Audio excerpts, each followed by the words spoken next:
Hi, I'm Paul Haydocy with Road Adventures, and today I'm going to show you how to utilize your water system for your new Camp Tag XL.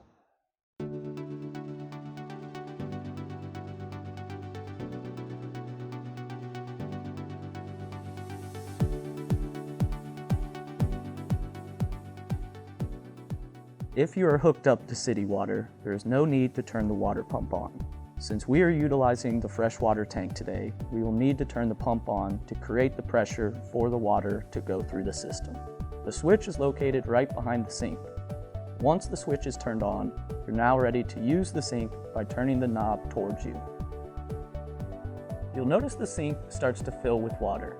To empty the sink, simply unscrew the cap located beneath the trailer.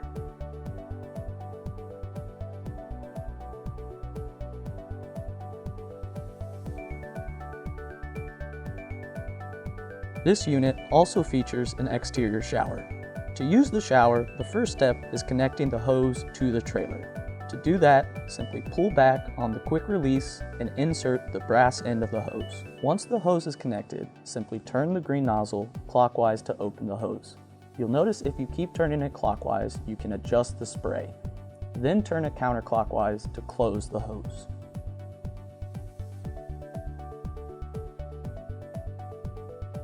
Thanks for watching. To check out more how-to videos, visit our YouTube page or go to roadadventures.com and start planning your next Great American Getaway.